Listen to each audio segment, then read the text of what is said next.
ښه دا څونه ټیکه ده ته اوس ریښې ورکړې دي یا به ریښې ورکړې یا به دې ریښې داسې کړلې تر غزني پورې داسې کړلې تر یا نن خو به تا کاږم هره لارې چې کاږم دي هلته وګوره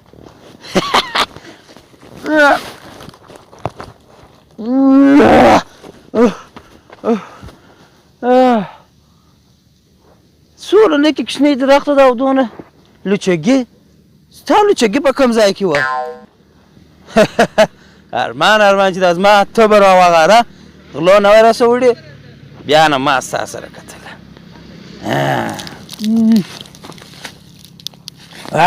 کړپارې خو مې په وکړه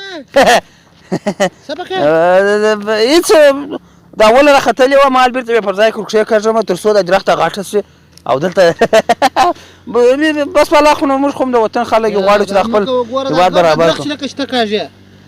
هلته جم ګلان شکبولي وه درخت چې کښلې وې دغه باندې مو سخته وې اوس چې کښله ښه هغه جم ولیدله تبر دې څه کړه اوس تبر هم در څه اخلمه بېلچا دې نسته کولنګ دې څه کړه وروره تبر شیر دلته راته تا دا وګوره بله ورځ د پوغه جومه کې هم ګلان کښلي وه ولې دې کښلي وې اوس دغه ته ولاړې دا ولې کاږې هغه لالو واوره دا زما په کار څه هلته ما د چرګانو کوډله جوړه کړې ده نو هغه دپاره م دا اوس نو څه وکړو د وطن آینده ده دا خو د دې چاپېریال سرسبزي ده دا خو د هوا صفا کوي تاسې ولې دا رقم که ته که هغه بل دی یا بل څه نوم یې دی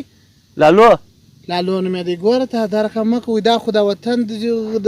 د سرسبزۍ لامل کېږي هوا صفا کوي د چاپېریال د ښایست دغه کېږي ولې دا رقم کوئ تاسې زه اوس څه شي وکړم څه خدمت درته وکړم یا دا مه کوه دا بله مه کاږه دا خو د چاپېریال یې ښایسته کړي دي دغه د چاپېریال د شاوخوا وګوره څونه ښه خوند کوي چاپېریال به تا ته ښایسته یې ما ته نه دی ښایسته ولې